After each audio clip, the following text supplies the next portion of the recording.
Before the Ford Transit became a household name, the Morris J4 was the true workhorse of the British High Street. This snub-nosed icon carried the Royal Mail, powered local tradesmen, and even made a cameo on the Beatles' Abbey Road. From its heat-soaked cabin to its nimble city handling, the J4 was the backbone of a rebuilding nation. This is the story of the unsung hero that moved Britain. By the late 1950s, Britain was finally shaking off the grey shadows of austerity. The never-had-it-so-good era was dawning, and with it came an explosion in consumer demand. This economic shift created a desperate need for a new breed of light commercial vehicle, one that could navigate the tight Victorian-era mews of London while carrying the heavy loads required for a nation in the midst of a building boom. The British Motor Corporation, or BMC, understood that the aging Morris JB, a van based on pre-war design philosophy, was no longer fit for purpose. They needed something radical, compact, and efficient. In 1960, the answer arrived: the Morris Commercial J4. Launched under both the Morris and Austin badges, the J4 was a masterclass in space management. At its core was the forward control philosophy.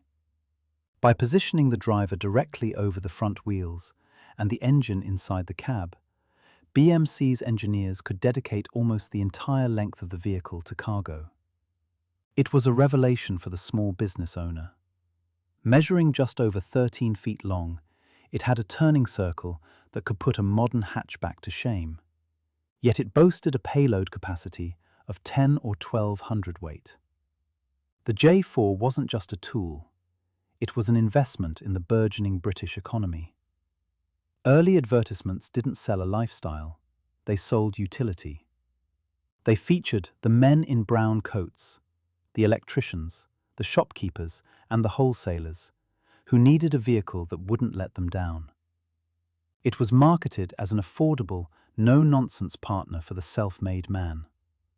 Underneath the skin, it was built using proven components, including the legendary B-Series engine.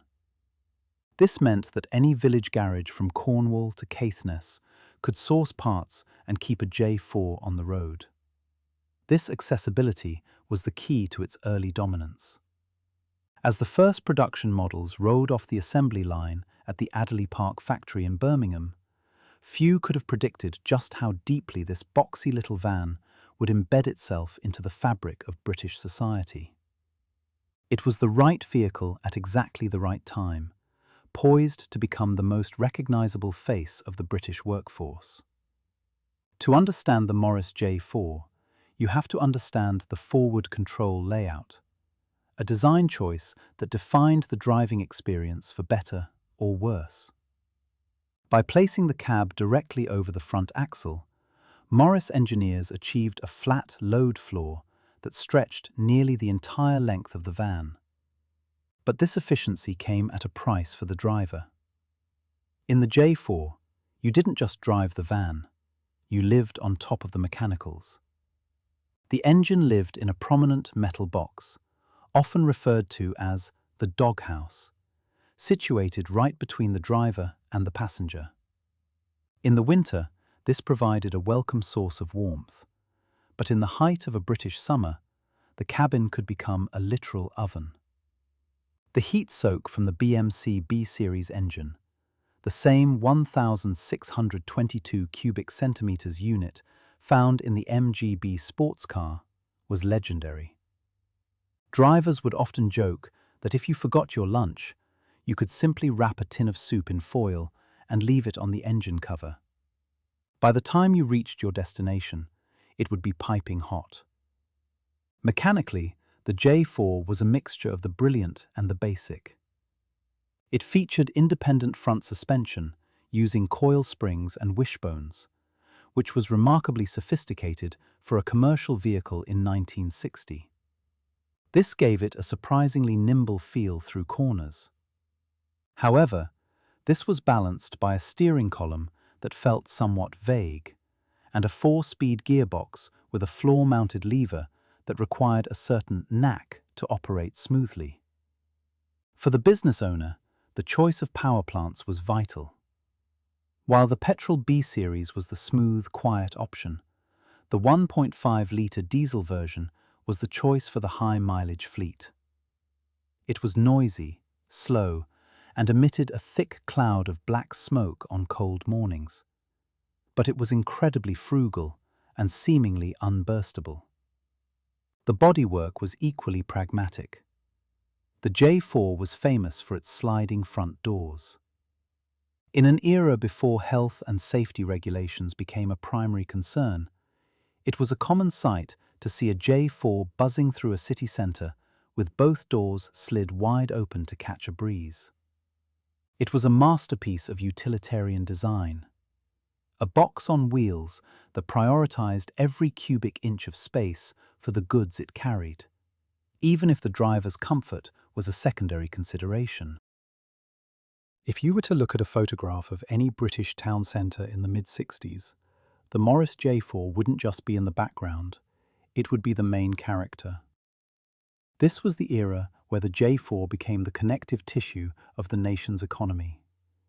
It wasn't just a van, it was a mobile office, a toolbox, and a delivery hub all rolled into one. The most iconic partnership was, of course, with the General Post Office. The Royal Mail's fleet of Scarlet J4s became a symbol of reliability across the United Kingdom. In an age before email or instant messaging, the post was the lifeline of the country, and the J4 was the vehicle that ensured that lifeblood kept pumping. Whether it was navigating the steep, cobbled hills of Sheffield or the narrow wynds of Edinburgh, the J4 was there, rain or shine. Its compact dimensions made it the king of the last-mile delivery long before that term was ever coined by logistics experts. But its impact went far beyond the post. The J4 was the backbone of the man-with-a-van culture. It was the first vehicle owned by thousands of fledgling businesses. For the local baker, it meant fresh loaves could reach the next village while they were still warm. For the electrician or the plumber, the J4's vast interior, uninterrupted by a traditional bonnet, meant they could carry full-length copper pipes and heavy porcelain sinks with ease. It provided a level of independence that helped the British working class transition from being employees to being entrepreneurs. Even the public sector relied on its versatility. The Black Maria police vans were often J4s, and many served as early ambulances or even mobile libraries in rural communities. It was even a star of the silver screen and pop culture, famously appearing in the background of the Beatles' Abbey Road album cover, a silent witness to the cultural revolution happening outside its windscreen. This was a time when Britain still made things, and the J4 was the vehicle that moved them. It carried the bricks that built the new housing estates and the milk that sat on every doorstep. To look at a J4 today is to look at the physical manifestation of 1960s industry. A vehicle that didn't just exist in Britain, but actively helped to construct the modern version of it, one delivery at a time. For 5 years, the Morris J4 had enjoyed a comfortable position at the top of the British light commercial market. But in October 1965, the landscape of British motoring changed forever. From the giant Ford plant in Langley, a new contender emerged that would turn the industry on its head: the Ford Transit. The Transit was a revelation, and for the aging J4, it was a sudden and brutal wake-up call. While the Morris was built on the cab-over philosophy of the 1950s, the Transit was designed like a car. It featured a front-mounted engine under a proper bonnet, which meant the driver no longer had to sit on top of a vibrating, heat-spewing furnace. The Transit was wider, more stable at speed, and offered a level of cabin comfort that made the J4 feel like a Victorian workshop by comparison. Ford's marketing was relentless. They painted the Transit as the van for the modern tradesman: faster, stylish, and infinitely more adaptable. While the J4 struggled to reach 60 miles per hour with a full load, the Transit could keep pace with traffic on the newly opened motorways. It offered more powerful engines and, crucially, much easier access for maintenance.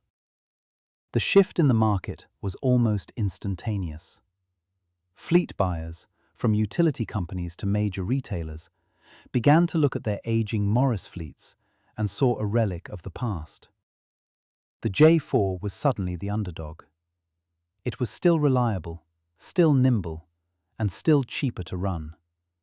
But in the eyes of a nation obsessed with the white heat of technology, the J4 had become yesterday's news.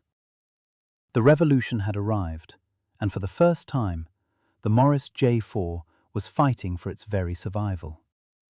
To truly understand the Morris J4, you have to stop looking at it from the pavement and step inside the cabin. For the British workman of the 60s and 70s, this wasn't just a vehicle. It was his second home, his canteen, and occasionally his only sanctuary from the rain. Stepping into a J4 was a unique physical experience. Because of the forward control design, you didn't so much sit in it as mount it. You climbed up over the front wheel arch and settled into a basic, vinyl-covered seat that offered all the lumbar support of a park bench. Once inside, you were greeted by a panoramic, wrap-around windscreen that offered a commanding view of the road, but also left you feeling somewhat exposed, separated from the elements by only a thin sheet of Birmingham steel. Then there was the doghouse. That great internal engine cover wasn't just a mechanical necessity, it was the centerpiece of the driver's life. On a cold February morning in a pre-motorway Britain, the heater was often an optional extra that barely worked. Instead, drivers relied on the ambient heat radiating from the engine casing just inches from their hip. It became a makeshift hot plate, the perfect place to rest a tin mug of builder's tea or a greaseproof wrapped pasty to keep it warm between jobs. Driving the J4 was an exercise in sensory immersion. The roar of the B-series engine filled the cabin, making conversation with a passenger nearly impossible at speeds over 40 miles per hour. The gear lever, located slightly behind the driver's left leg, required a sweeping theatrical movement to find third gear, and the unassisted steering meant that a day spent navigating tight city alleyways was as good as a session in a modern gym. Despite the noise, the heat, and the lack of creature comforts, there was a profound sense of camaraderie among J4 drivers. It was a shared experience of making do, a quintessentially British trait. Whether it was a quick chat through the open sliding doors at a red light, or a shared nod at a roadside transport cafe, the J4 was the common denominator of the working-class hustle. By the dawn of the 1970s, the writing was on the wall for the Morris J4. The automotive world was moving at a pace that the aging Adderley Park veteran simply couldn't maintain. While the Ford Transit continued to evolve with more powerful engines and better safety features, the J4 remained largely frozen in time. A 1960 solution trying to survive in a 1970s world. The decline was further complicated by the chaotic landscape of the British motor industry. The formation of British Leyland in 1968 had brought a confusing array of brands under one roof. The J4 suddenly found itself competing for resources and attention against its own stablemates. Investment was spread thin, and the J4's basic architecture, once its greatest strength, was now a limitation. New safety regulations and the demand for better crash protection meant that sitting the driver directly over the front bumper, with nothing but a thin bit of tin between them and an impact, was increasingly seen as an outdated risk. Furthermore, the British economy was changing. The era of the local delivery was being superseded by the era of the motorway. Logistics companies needed vans that could cruise at 70 miles per hour for hours on end. The J4, geared for the stop-start traffic of a 1950s high street, struggled to cope. It was noisy, it was tired, and to a new generation of drivers, it felt like a relic of their father's era. In 1974, after 14 years of faithful service, production finally came to an end. It was replaced by the Leyland Sherpa, a van that actually used the J4's rear floor and some of its rear body panels, but moved the engine forward into a short bonnet design to satisfy the modern market.